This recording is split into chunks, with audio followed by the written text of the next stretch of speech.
At work, my sister dumped hot coffee on me, and everyone laughed. But then, my billionaire husband showed up. Within minutes, he fired everyone in the room. And that was only the beginning. Imagine enduring years of quiet slights, of being systematically erased by your own family, only for the ultimate humiliation to unfold in front of an entire company. And then, in a blink, everything changed. But that public moment? That wasn't even the start of the real betrayal. The fluorescent lights of Monroe Analytics always felt too bright, too clinical, especially on a perpetually damp Seattle morning. It was a day like any other, or so I thought, as I wrestled with a tray of 3 coffees and a greasy bag of breakfast wraps that were already staining my fingers, the familiar ache starting in my arm. I pushed through the doors, leaving the morning chill behind, but somehow it still clung to me. A few faces from marketing passed, not even a nod. Then Liam, one of the newer interns, glanced up from his phone, not even a smile, just a casual, "Hey, Clara, you mind grabbing a couple extra creamers next time?" No thank you. No hint of recognition for anything beyond coffee. He didn't know I'd written the predictive sales model they were using this quarter. He didn't know I had an MBA from UCLA, not a hospitality degree. That I wasn't their damn office barista. But what was I going to do? Explain? Instead, I gave him a weak, half smile and said, "Sure thing." By the time I reached the second floor, the coffee's heat had seeped through my blouse. I shifted the tray, my gaze landing on the giant framed poster above the main staircase. It was Brooke, my sister. "Meet the visionary behind Monroe Analytics," the caption declared. She was smiling, head tilted, the same pose she used when she pretended not to be posing. The very same smile she'd given our parents years ago when she convinced them I was too sensitive. The same one she'd flashed to board members while taking credit for work that wasn't hers. I was already late for the Monday meeting. The boardroom was full when I stepped in. Sleek, expensive chairs around a long glass table, the giant screen at the head already blinking with Brooke's presentation. I placed the coffees at her seat, the breakfast bag beside them. She didn't look up. Didn't thank me. She just kept talking. "If we're serious about Q3 growth," she declared, "we need to think bigger than projections. We need disruption." This was it. My cue. I'd spent the entire weekend building a model that could predict regional purchasing behavior based on local weather trends. It wasn't just good, it was groundbreaking. Actually, I began, clearing my throat. Brooke held up a hand. "Let's save the math class for later. We're not running a school here." Laughter. Easy, comfortable laughter from people who had never once asked me what I did all day. I sank into my seat without another word. David, a VP, leaned forward. "What's Clara's role again?" Brooke didn't miss a beat. "Oh, she's kind of floating support. Like a utility player. She's helpful." Helpful. The words stuck in my throat like a splinter. I looked around the table, desperate for someone, anyone, to meet my gaze. But they either avoided me or stared blankly, as if I were part of the furniture. So I pulled out my notebook, the same one no one ever asked to read, and pretended to take notes while a part of me quietly shattered. When the meeting wrapped, I gathered the empty cups and napkins without being asked. The room emptied quickly, everyone eager to get back to their desks. I stayed a moment longer, needing to breathe. That's when I felt it, eyes on me. I turned and saw Robert Davies, head of legal, standing just outside the doorway. He was older, quiet, the kind of man who said little but watched everything. Our eyes met. For a second, I thought he might speak, acknowledge what he'd seen. But he just nodded once, almost imperceptibly, and walked away. Of course, he didn't say anything, a voice in my head whispered. "Silence is safe. Silence keeps jobs." Later that afternoon, I stepped into the elevator just as Sophia slid in beside me. She was young, sharp, ambitious. An intern last year, now rising fast. Not because she was better, but because she played the game better. She leaned in slightly. "Hey, I hope you don't mind, but Brooke asked me to present your deck next week. She said you'd be cool with it." "Cool with it?" I blinked at her. "Sure," I said, my voice steady. "No problem." Sophia smiled. "Thanks." I mean, you laid all the groundwork. I'll just polish it up a bit. We rode the rest of the way in silence. That night, I stayed late. The building was quiet, the way only offices are after dark. Light hummed from the ceiling. A distant tap from an HVAC unit that hadn't been serviced in years. I sat at my desk, staring at my own name written in the corner of my slide deck. How long, I wondered, until even I forgot I was the one who made it. They didn't need to fire me to make me feel erased. They just stopped seeing me. The next morning, I arrived earlier than usual, hoping to reclaim a little peace. The office was still half-lit, mostly quiet, save for the hum of vending machines. I headed toward the lunchroom, needing water. I passed a cluster of interns, huddled near the corner booth. They weren't laughing loudly, but they were trying not to. They dispersed the second they saw me. No greetings. No guilt. I didn't ask. I just walked over to the fridge, pulled a bottle of water, and caught a glimpse of one of their phones left face down on the table. But someone beat me to it. "Hey," whispered Hannah from accounting. She held her phone screen low between us. "I'm not supposed to show you this, but you deserve to know." On the screen, an email thread, forwarded so many times the chain was barely readable. But what was clear, crystal clear, was the image, me, wiping down a whiteboard in Conference B. The caption, "When nepotism comes with a mop." Above the image, the subject line, "Queen Bee with no hive." And underneath, a reply, "At least she's good at cleaning up Brooke's messes." Hannah looked at me, apologetic. I didn't laugh, she whispered. I nodded once, said nothing, took my water, and left the room.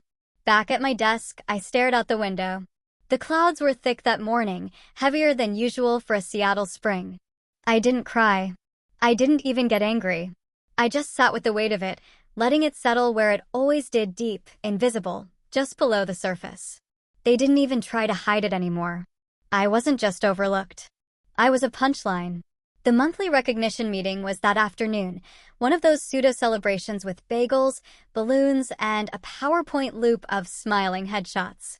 I wasn't expecting anything, but I hadn't expected this either. The slideshow clicked through each name, each shiny face. Then came the Data Innovation Award. That one stung. It was mine. The model, my model, was highlighted for projecting market shifts based on user behavior trends. Except, under the recognition line, Sophia Penn. Not even a mention of my name. Not in the corner. Not in fine print. Nothing. Brooke stood at the front, perfectly poised, the picture of leadership. "Our young talent is what pushes us forward," she said, gesturing towards Sophia with pride. The applause was loud. Loud enough to drown out the white noise ringing in my ears. Robert caught my eye from across the room. He didn't look away this time, but he didn't say anything either. That evening, I left the meeting early and headed toward the vending machine. I didn't need a snack. I just needed to step away, think, breathe. I tried to feed the machine a wrinkled dollar bill. It spat it back. I flattened it, tried again. Same result. On the third try, it swallowed the bill, blinked twice, then did nothing. The screen froze. I just stood there. It was stupid, insignificant, a minor annoyance. But something about it cracked the surface I'd been holding together all day. My hand shook. Not from the machine, but from everything. "You don't break from the big blows," I whispered. "It's the small cuts. The echo of your own name erased." I returned to my desk just before sunset.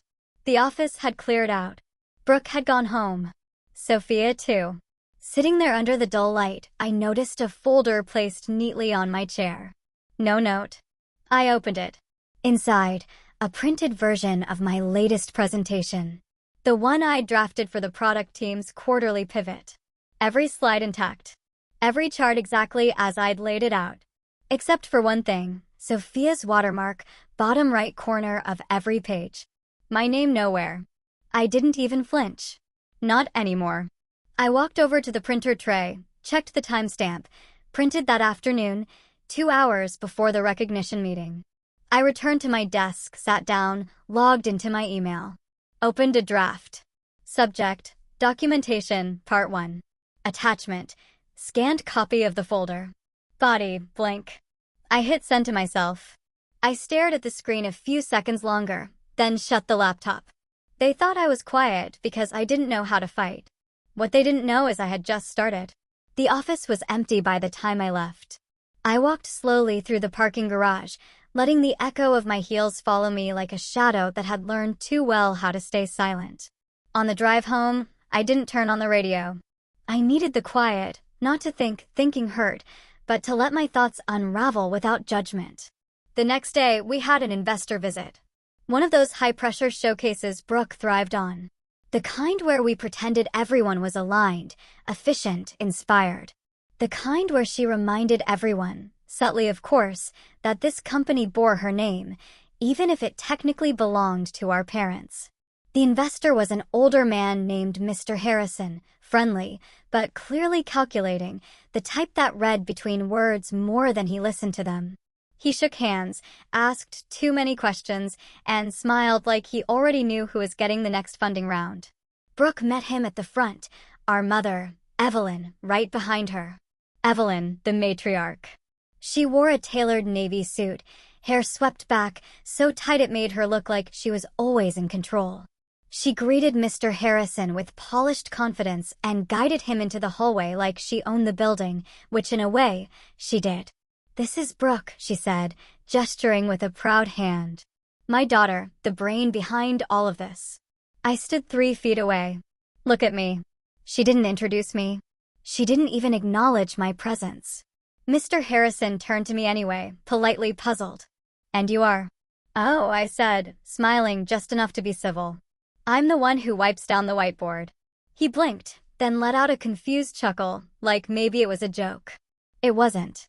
Later that evening, Evelyn insisted we all have dinner with the investor. She made a reservation at some high-end seafood place downtown. White tablecloths, waiters who called you ma'am without irony. The kind of place where they hand you a wine list longer than the actual menu. I didn't want to go, but not going would have looked petty. Weak. So I showed up, smiled through the introductions, and sat quietly while Evelyn bragged about Brooke's debate trophies from high school and her early admission to Stanford. Even though she ended up transferring after 2 semesters, Evelyn never mentioned that I'd earned a full ride to UCLA, or that I graduated early, or that I'd once presented at a national conference before I was 30. She talked about Brooke like she was the only daughter she ever had. I picked at my food, listened, watched Brooke laugh and dazzle, and somewhere between the lobster bisque and the seared halibut, I realized the truth. There comes a moment when silence doesn't protect them anymore. It only exposes you. Back at the office later that week, I had to drop off a hard copy file in Brooke's office. It was late. Most of the staff had left, and I figured I'd just leave it on her desk and go. Her door was ajar. I stepped in. That's when I heard my mother's voice. "Listen," she said, her tone clipped and impatient. "You need to transition her out. Sooner, not later. People are starting to ask questions." Brooke exhaled audibly. "She's not going anywhere." "That's the problem. She's too close. You know how this works. Keep her in the room, but far from the table." "I've been doing that for 6 months," Brooke snapped. "She's just quiet. She doesn't fight. She never has." I didn't move. Just stood there, still as air. Quiet, but not empty. I gently set the file on a side table and stepped back out of the office. My heart wasn't racing. My hands weren't shaking. I didn't even feel angry. I felt awake. Back at my desk, I opened a new email. Subject, Documentation, Part 2. Attachment, audio recording from my phone, still running in my coat pocket. I hit send.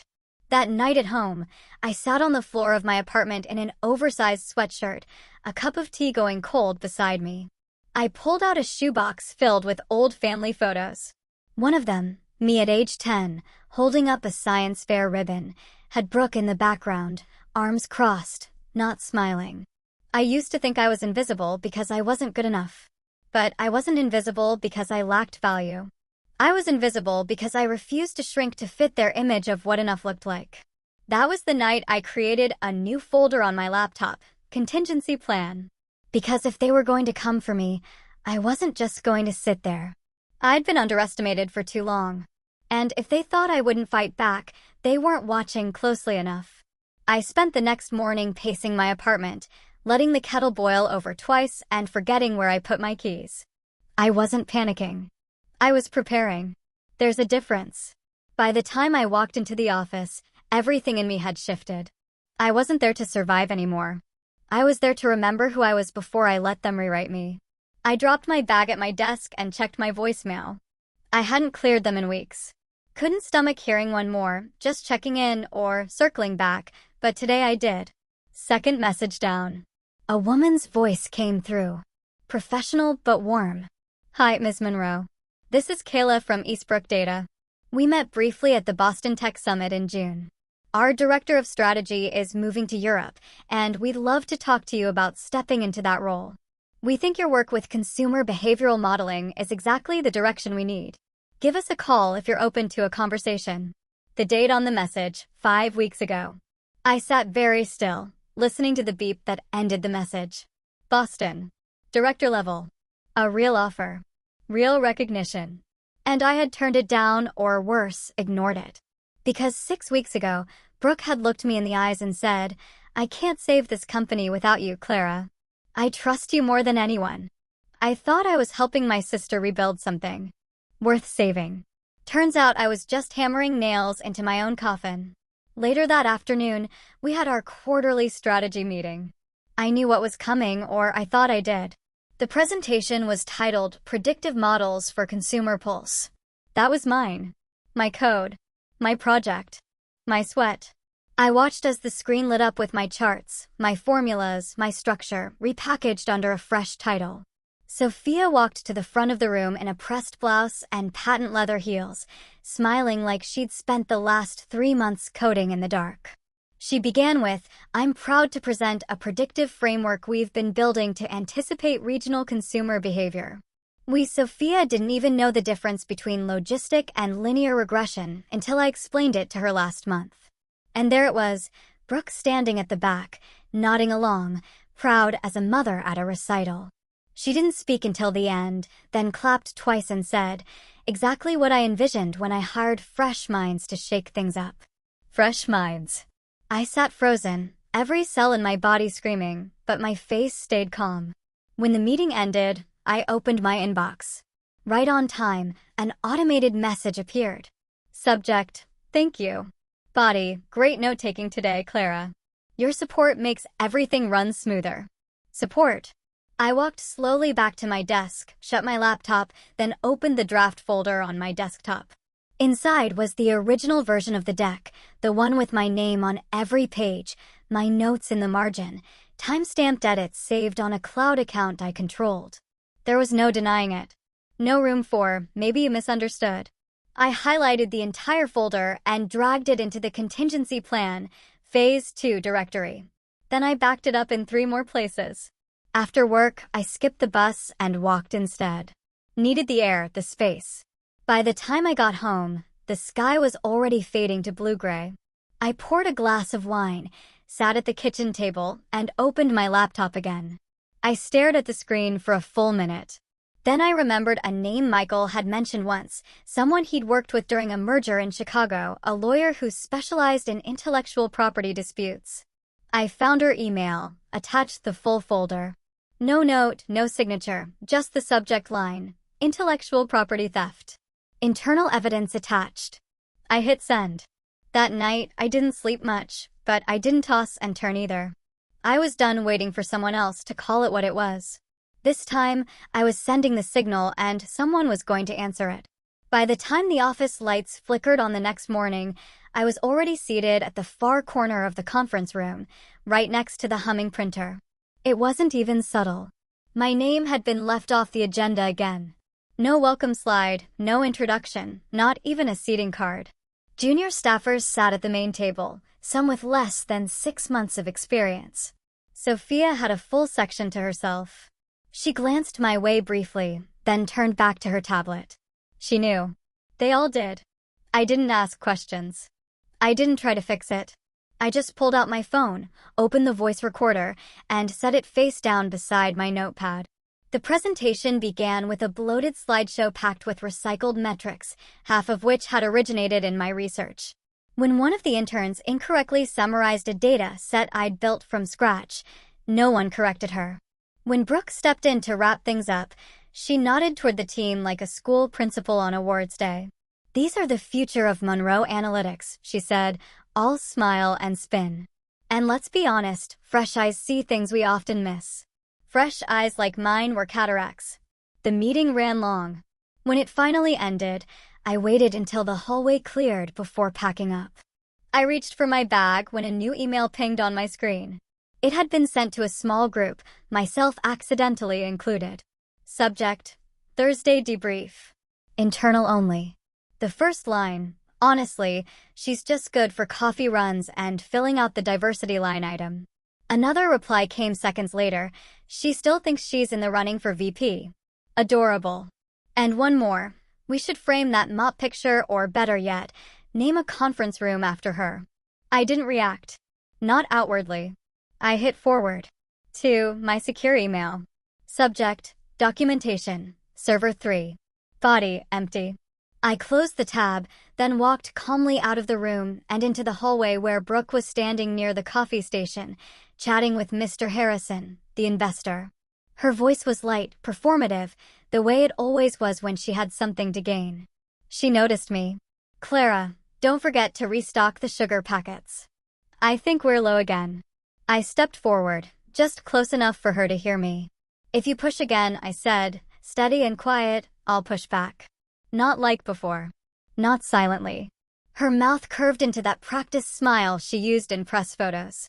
"Oh, come on, sis. Lighten up. It's just work."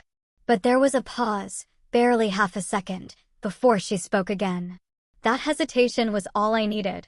Back at my desk, I opened the storage drawer and found the printed slides from last week's meeting, the ones with the wrong data Sophia had presented. I clipped a note to the top: "No accusations, just corrections," and placed it in Robert's internal mail slot. He found me an hour later. Didn't say a word, just walked past and slipped a folded paper into the side pocket of my tote bag. Inside, a printed copy of the email chain, the same one I'd already forwarded, but it wasn't from me. Someone else had flagged it. Someone inside the circle. I stared at it for a long time, my fingers tracing the words like they might burn. They didn't. Not anymore. The hallway outside buzzed with Friday energy. Casual conversations, lunch plans, weekend jokes. But something else floated in the air now. A weight. A slowness. Like the room was holding its breath. Maybe it was me. Maybe it was them. Because when truth lingers too long in silence, even the liars start looking over their shoulders. The next time I saw Brooke, it was during the Friday investor luncheon. The kind of event where everything is staged just right. Name cards, catered salad bowls, scripted toasts. Even the water had lemon slices floating like performance props. I knew better than to expect anything less than theater. But I didn't expect what came next. I was standing by the long table near the windows, quietly pouring myself a second cup of coffee. The room was buzzing with carefully curated small talk when Brooke swept in, perfectly timed and perfectly dressed, 2 tall lattes in her hands. Her eyes scanned the room, then landed on me with that familiar glint I had learned not to trust. She walked toward me, smiling like it meant something, and at the very last second tripped. The coffee cup in her right hand flew up, arced slightly, then landed squarely in my lap. The heat punched through my dress slacks before the pain even registered. "Oh no," she gasped, voice high and sugar-coated, eyes widening. "Clara, I'm so sorry." "Still your favorite, right?" People laughed. Not everyone, but enough. A few turned away. 1 or 2 looked like they wanted to say something, but didn't. My skin was burning. My thighs stung, the fabric clinging in wet patches. I didn't shout. Didn't flinch. I looked her dead in the eye, smiled just enough to confuse her, and then walked out of the room, slowly and upright, coffee soaking through every step. I went straight to the restroom, locked the stall, and stood there breathing. One hand on the cold metal wall, the other resting against the scarlet stain growing on my thigh. This wasn't clumsy. It wasn't accidental. It was her final warning. But what she didn't know was it was also mine. I changed into a pair of workout leggings I kept in my locker, cleaned up the best I could, and returned to my desk. A new email waited in my inbox. Subject line, "Congratulations, Sophia." I opened it, and there it was in bold. "Please join us in welcoming Sophia Penn to her new role as Director of Data Operations." The position I had outlined. The department I had spent months rebuilding. The workflow I had designed from scratch. Handed over like a party favor. And below the announcement, a quote from Brooke, "Young women like Sophia are the future of Monroe Analytics." I didn't feel betrayed anymore. I felt confirmed. It wasn't neglect. It was strategy. And I'd played right into it. Until now. I opened the encrypted folder on my personal drive. I uploaded the footage from the security camera near the elevator. Full view of the spill. The angle was perfect. Her trajectory. Her smirk a second before impact. Crystal clear. Then I added the mentorship logs. The full document trailing every time I reviewed Sophia's data, corrected her models, prepped her presentations. Dates, signatures, even her notes in my handwriting. The folder name had already been decided. Public disclosure, stage 1. I opened my leather-bound journal and wrote just one sentence. They gave me coffee. I'll give them fire. By early evening, most of the office had emptied. Only a few lights remained on. I was updating documentation for the legal team when I heard a knock at my door. Not loud, just enough. Robert stood in the hallway, expression unreadable. He didn't speak. He just walked over and placed a brown envelope on my desk, then turned and left. Inside, an HR complaint form, already signed, anonymous, but the wording was unmistakable. It referenced a hostile incident in a public professional setting. It named no names, but the incident description could only be one thing: the coffee. At the bottom, the HR officer's handwriting read, "Filed under review." I leaned back in my chair, exhaled slowly. There were eyes now, watching quietly, maybe even regretfully. Not everyone would say something. Not everyone was brave. But not everyone was blind anymore either. And if they wanted a show, they were about to get one they couldn't delete. That following Monday began like any other, but something about the stillness in the room felt rehearsed. Too clean. Too coordinated. By mid-morning, the announcement hit every inbox. Subject: Leadership in Sync. Meet the Monroe Women. Body: Sisterhood and Innovation. The Monroe Women leading together. I stared at the subject line, blinking once before opening it. There it was, a full-page press release, glossy and glowing. A photo of Brooke and me smiling side by side. Except I hadn't smiled like that in months. The picture was from last year's holiday mixer, cropped and filtered to remove the people around us, altered just enough to make us look like a united front. The caption read, "A legacy of trust, vision, and sisterhood." Brooke was quoted beneath it, "My sister and I have always believed in building this together. We thrive because we lead together." I didn't know whether to laugh or throw my mug across the room. Instead, I clicked print. As the page slid out of the tray, I whispered under my breath, the photo was real. The moment never happened. 2 hours later, I got a ping from a client I hadn't spoken to in a while, Ethan from Denver. He forwarded a proposal that had been sent to him for a new cross-regional data analysis initiative. His message was short. "Hey, Clara. Didn't you mention this structure to me last quarter?" I opened the attachment. My structure. My analysis flow. My predictive grid. Word for word. Only 2 names were listed, Sophia Penn and Brooke Monroe. No acknowledgement. Not a footnote. Not a based on a concept by. Nothing. But there it was, buried in the metadata. My watermark, dated, logged, unmistakable. I stared at the screen, then slowly closed my laptop. They weren't just trying to erase me. They were replacing me in real time. One asset, one headline, one client proposal at a time. That afternoon, the company held a quarterly town hall. All hands, cameras rolling, clients and partners on Zoom. The topic, shared vision, Monroe's next chapter. Brooke took the stage wearing her signature navy blazer and a smile sharp enough to cut glass. She launched into a speech about leadership, vision, and family legacy. I sat in the back row, perfectly still. I didn't interrupt. I didn't raise my voice. I waited until the Q&A. When they opened the floor, I stood up, calm, steady. "Brooke," I said, "can you clarify when exactly you and I last co-authored a project together?" You could hear the air change. The mic handler hesitated. Someone coughed. Brooke blinked, only slightly, but it was enough. She forced a smile. "Clara, I'm not sure that's relevant to today's discussion." "No?" I tilted my head. "Because it's relevant to the article you published this morning, and it's certainly relevant to the client proposal sent to Denver yesterday." Silence. A junior staffer raised her hand and said carefully, "Didn't Clara design Project Cora?" Another voice chimed in, this time from the tech team. "Yeah, the predictive grid was hers. We beta tested it back in October." Then Robert stood up, quiet but firm. "I can confirm the timestamped files. The source material is Clara Monroe's." No one laughed. No one looked away this time. I looked around the room. I didn't need to shout. I didn't need to plead. She built a family of mirrors. I lit one match. And just like that, the silence that once protected her was about to testify against her.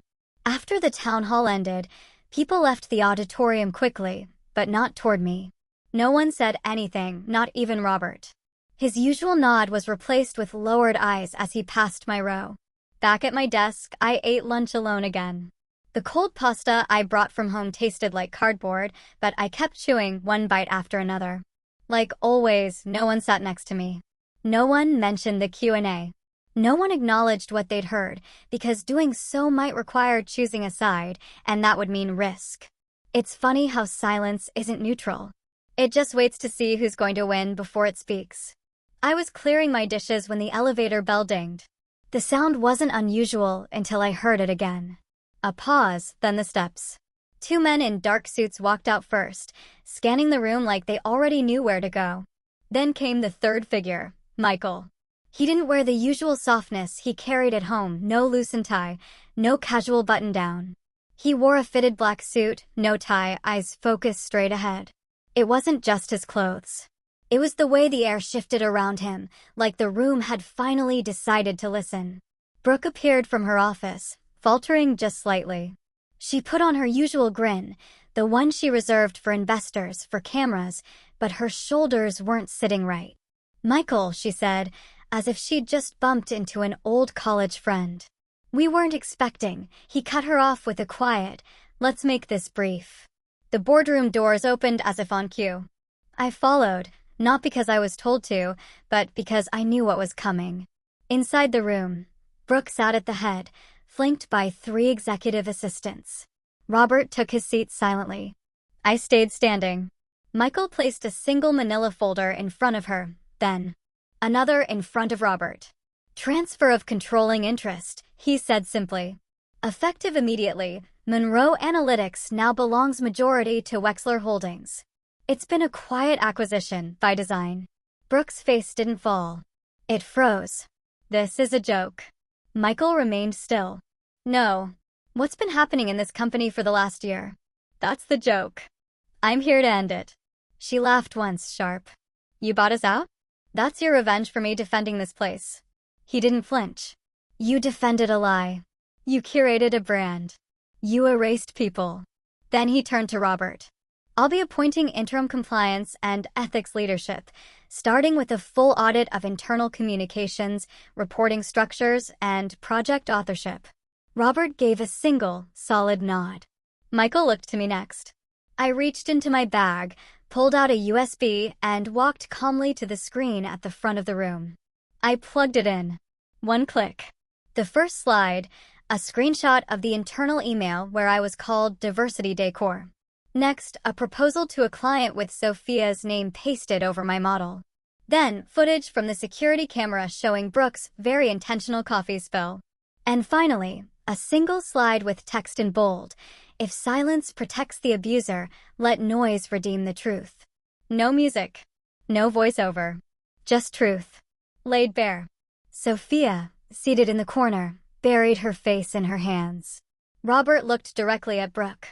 "Do you have anything to say for yourself?" She blinked. Once, twice. "This is a hit job." It's a correction, I said.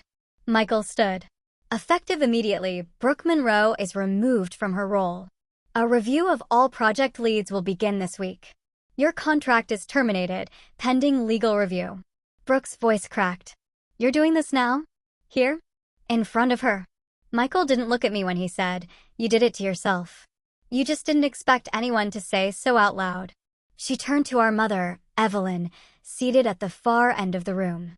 Evelyn didn't speak. She didn't move. She stared out the window like she didn't recognize either of us. As the room emptied, one by one, I stayed behind. I wasn't done. I had one last thing to say. I waited until the last door clicked shut behind them. The boardroom was still, except for the quiet hum of the projector cooling down. I walked over and removed the USB from the port, tucking it into the inside pocket of my blazer like I'd done it 100 times before. I didn't need to say anything more, but I did. I turned toward the window where Evelyn still stood, unmoved. She hadn't looked at me once since it all unfolded. Her reflection on the glass was sharper than her presence in the room. I stepped closer, enough for her to hear. You said once I was too soft to survive this world, I said, calm, not bitter. Turns out I was just quiet enough to outlast it. She blinked slowly. You look more like your father these days. I nodded. He always said truth doesn't need a microphone. There was no apology. I wasn't waiting for one. Later that week, I returned to the office early, just as the cleaning crew was finishing up. The lobby looked the same, but the energy was different, lighter. The whispers had shifted. There were no glances behind backs, just people working and breathing. Brooke's nameplate had been removed, her office door repainted. Sophia had turned in her resignation, citing a need to realign with her values. I didn't stop her. I walked past the front desk where a new framed poster now hung beside the mission statement. It featured a quote mine. Silence gave me strength, but truth gave me my voice. The receptionist smiled at me, not nervously, not out of obligation, just genuinely. I nodded, continued to my office, and spent the morning reviewing proposals. Robert and the new head of HR joined me mid-afternoon to finalize the company's first formal code of ethical collaboration. We outlined policies on author credit, project oversight, and whistleblower protection. For the first time, we were naming what no one had dared to describe before: gaslighting, sabotage, performative allyship. Robert signed the draft, handed me a pen. This wouldn't exist without you, he said simply. It shouldn't have needed me, I replied. But it does now. The next morning, a new message pinged into my inbox. Subject: I owe you an apology. From Sophia Penn. I stared at it for a full minute before opening. She admitted she knew what was happening, that she let it happen, that she told herself she was just trying to survive, that she wasn't proud of how she stayed silent. I didn't reply. I archived the email, but I didn't delete it. A few weeks later, Evelyn stopped by without calling. She walked slowly through the hallway, said hello to a few people she didn't recognize anymore. She didn't ask for a tour. She didn't mention Brooke. She just stood near the glass wall in my office, watching the city outside. I came to see it, she said. The place that changed everything. I poured her a cup of tea. No milk, no sugar. Just how she liked it. She looked around. You run this now. I lead it, I corrected. She nodded. It's cleaner. Sharper. We didn't talk about what happened. There was nothing to revisit. She had made her choices. I had made mine. But as she left, she paused at the doorway. You never needed fixing, she said. Just space. That night, I closed my laptop for the last time that week. The new partnership paperwork was finalized. Monroe Analytics would begin sponsoring leadership scholarships for women of color pursuing degrees in data science and engineering. The first cohort had already been selected, for students, bright, sharp, quiet, but not invisible.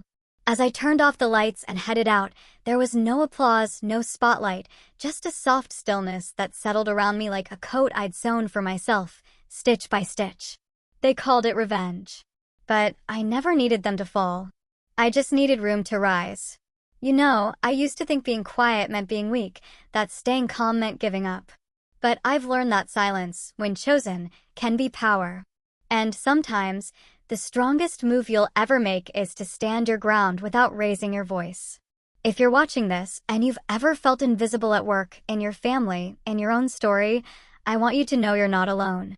And more importantly, you are not powerless. I didn't get here by luck. I got here by paying attention, by keeping records, by listening when no one else would, by choosing not to become like the ones who tried to erase me. And if there's anything I've learned, it's this: you don't have to destroy anyone to reclaim yourself. Just stop shrinking.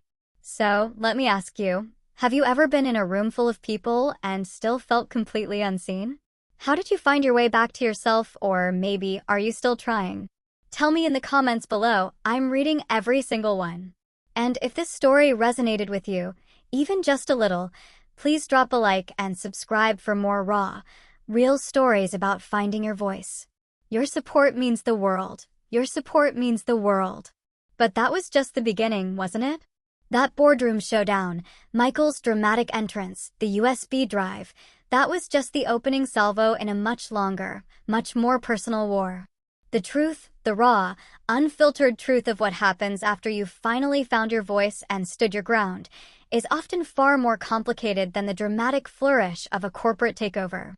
If the first part of this story was about surviving erasure, this next chapter was about building something real and lasting from the ashes, and it wasn't easy. Not by a long shot. The week after the takeover felt like navigating a minefield blindfolded. Every step was calculated, every conversation weighed. Michael, my husband, was now my majority stakeholder. Our dynamic shifted, subtly but profoundly. At home, he was the same unwavering partner, his quiet strength a constant anchor. But at the office? He was the man who had bought my family's company, the one who now held my professional fate and, implicitly, my personal future in his hands. He made it clear from day one, this wasn't about me playing a puppet. Clara, he'd said, leaning across the massive boardroom table, now ours, Monroe Analytics is your vision. You define its future. I'm here to clear the debris and ensure you have the resources, not to micromanage your every move. The words were empowering, but the weight of them felt heavier than any coffee tray I'd ever carried. My first task was to dismantle the culture of fear and silence. Robert, the head of legal who had dared to nod, then to slip me the email chain, became my closest ally. He was methodical, principled, and understood the quiet violence of corporate gaslighting better than anyone. Together, we initiated an independent investigation into all HR complaints, not just the ones related to me. We opened channels for anonymous feedback, not just suggestion boxes that gathered dust, but actively monitored forums where people could voice concerns without fear of reprisal. The initial silence was deafening. People were terrified. Years of being overlooked, undermined, and scapegoated had taught them to keep their heads down. It took weeks, sometimes months, for a trickle of information to turn into a steady stream. Stories of stolen credit, of bullying, of ideas suppressed because they didn't come from the right people they poured in. It was heartbreaking, but it was necessary. I remember one afternoon, sitting in my newly organized office, Brooke's old office, now stripped of her ostentatious decor and filled with my own books and blueprints, reviewing the first batch of anonymous reports. My assistant, Sarah, a bright, earnest young woman I'd hired directly out of the scholarship program Michael established, walked in with a cup of chamomile tea. She'd replaced the previous assistant, who'd been notoriously loyal to Brooke. "Ms. Monroe," she started, her voice a little shaky. I want to thank you." She told me about an intern who had confided in her, someone whose project had been effectively plagiarized by a senior manager. Sarah had felt empowered enough to guide the intern through the new reporting process.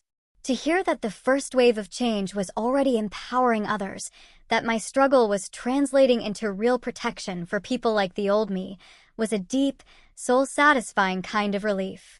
But the external pressure was immense.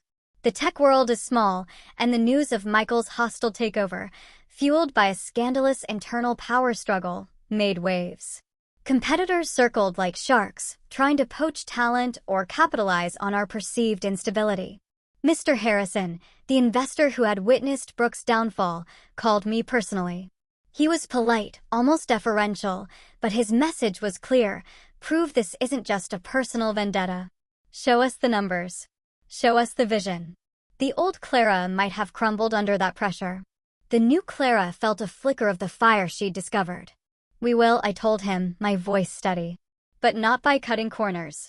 We will prove it by building a company where talent isn't stifled, where ideas are celebrated, and where integrity is non-negotiable. That takes time, but it builds something unshakable. He seemed surprised by my directness, but I could hear a hint of respect in his measured, "I look forward to seeing it, Ms. Monroe." Michael, for his part, was a silent force. He understood that my leadership needed to be organic, not imposed. He sat in on key meetings, observed, occasionally offered a piercing insight that cut through corporate jargon, but mostly, he allowed me to lead. It was a complex dance. At home, we could collapse into each other, talk about the day, the stress, the triumphs. But the moment we stepped into the office, a different set of rules applied. There were still lingering whispers, of course. She's only here because of her husband. He bought her the company. I heard them. Sometimes, they stung. But then I'd look at the new faces, the bright, hopeful scholarship students now interning, and remember why I was fighting. This wasn't for me, not anymore. This was for every Clara who hadn't had a Michael to step in. One day, I found myself thinking about Sophia. Her apology email, still archived. I wondered what she was doing. I saw a small mention in a trade publication about her joining a new startup, something about disrupting traditional data analysis. The irony wasn't lost on me. I debated reaching out, but decided against it. Her apology had been a step, for her, perhaps. For me, the focus was forward. My mother, Evelyn, was a different story. After the boardroom, after Brooke's quiet exit, she'd disappeared. No calls, no texts. The silence was familiar, but this time, it felt different. It wasn't the oppressive silence of being ignored. It was the quiet of a wound, festering. A few weeks later, she'd shown up at the office, as recounted. "You never needed fixing," she'd said. "Just space." Those words, they hung in the air between us, a fragile bridge I wasn't sure how to cross. Did she finally see me? Or was it just another attempt to reframe the narrative, to soothe her own conscience? I didn't know. But I remembered my father's words, "Truth doesn't need a microphone." And I knew that my truth, my lived experience of her complicity, didn't need her validation anymore. The space she acknowledged was one I had carved out for myself, not one she had granted. The real shift began when we launched Project Veritas, a company-wide initiative to rebuild our data infrastructure with absolute transparency and ethical AI principles at its core. This wasn't just about good PR. It was about integrating the lessons I'd learned into the very fabric of our business. We implemented a blockchain-based system for tracking project contributions, ensuring every single line of code, every design iteration, every research finding was immutable and attributed. No more stolen credit. No more floating support roles where work evaporated into someone else's portfolio. It was ambitious, expensive, and a logistical nightmare, but it was my answer to Harrison's challenge. It was our way of showing that true innovation came from integrity, not deception. The first 6 months were a whirlwind of long hours, difficult conversations, and moments of profound doubt. There were days I sat at my desk, staring at the cityscape, feeling the immense weight of expectation. I missed the quiet anonymity sometimes, the luxury of simply doing the work without the glare of leadership. Michael saw it in my eyes, heard it in the slight tremor of my voice when I was particularly tired. He would simply hold my hand under the table during dinner or bring me a cup of tea, saying, "You're building something important, Clara. Don't lose sight of that." His belief in me was a constant source of strength.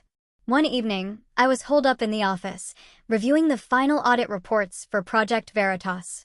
Robert came in, a rare smile on his usually stoic face. "The numbers are in, Clara," he said, handing me a printout. User engagement is up 15%. Client retention, 8%. And more importantly, our internal survey shows a 30% increase in employee satisfaction, especially among our junior staff and women in tech. My eyes scanned the reports, my chest tightening with a deep, quiet satisfaction. It wasn't just about financial metrics, though those were crucial. It was about seeing the tangible impact of our efforts on the lives of our employees.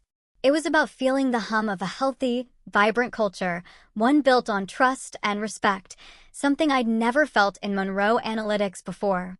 It was around this time that the scholarship students started making real waves. For brilliant young women, their sharp minds and fresh perspectives invigorating every department they touched. One of them, Anya Sharma, a data scientist from a small town in Arizona, discovered a critical flaw in a legacy algorithm that had been causing subtle but significant data drift for years. It was the kind of complex, hidden problem that would have been ignored or dismissed under the old regime. But under Veritas, her contribution was not just recognized, it was celebrated. She presented her findings directly to the board, her voice clear and confident, a stark contrast to my own suppressed voice just months prior.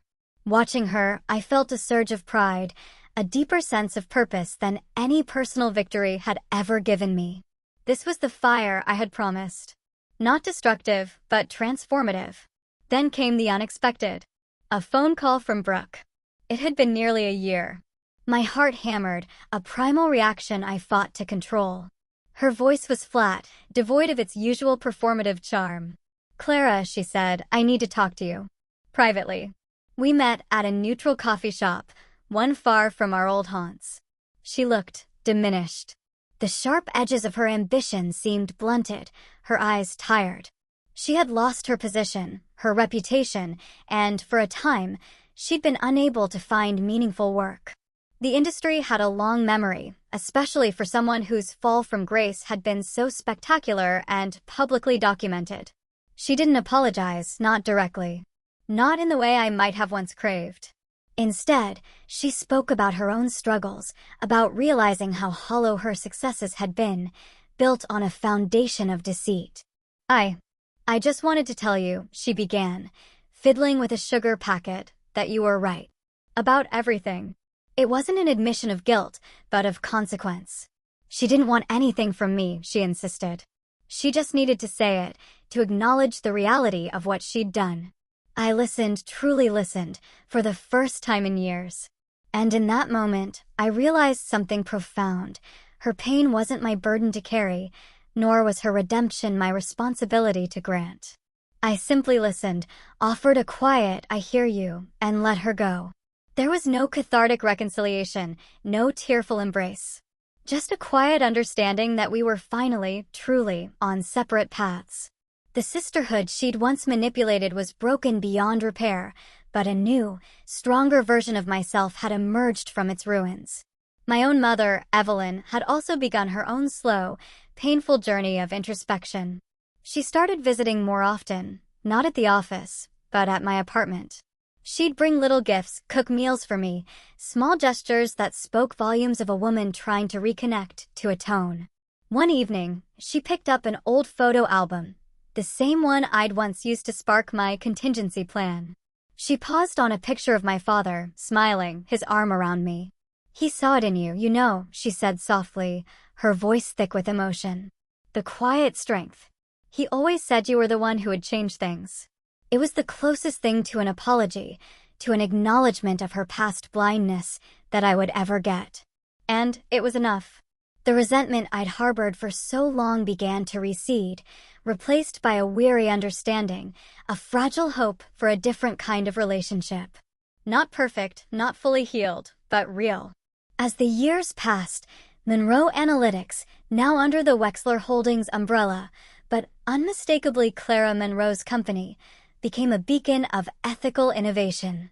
We diversified, expanding into new markets, always with that core principle of transparency and integrity. My name was no longer invisible. It was synonymous with a new way of doing business. The scholarships grew, nurturing a new generation of talent who would never have to experience the quiet oppression I endured. And I, Clara, stood at the helm, not as a victim who had won, but as a leader who had built. I had learned that power wasn't about dominating others, but about empowering them. It wasn't about shouting the loudest, but but about building systems where truth could never be silenced. Looking back, that day with the spilled coffee wasn't the end of my story. It was the moment I realized the narrative was mine to write. The betrayal, the anger, the quiet plotting, it all forged me into someone capable of not just surviving, but thriving. I found my voice, not in a single, dramatic outburst, but in the steady, unwavering commitment to building a world where no one else would have to feel so small, so erased. And if there's one final thing I want to share, it's this: your silence is not a sign of weakness. It can be a shield, a strategy, a place where immense strength gathers. But there comes a moment, a crucial, defining moment, when that silence needs to shatter. Not with a scream, but with the measured, intentional force of your truth. Because when you finally stand up, when you refuse to shrink, you don't just reclaim yourself. You create space for countless others to rise with you. So tell me, in your own journey, what is the loudest truth you've ever had to speak, and what did it cost or gain you? Or perhaps, what truth are you still holding on to, waiting for the right moment to unleash? I'm eager to hear your stories in the comments below. Every single one. And if this journey, this saga of quiet strength and loud truth, has resonated with you, please consider hitting that like button and subscribing to the channel. Let's continue building this community of voices, because every story, every shared experience, makes us all a little less invisible.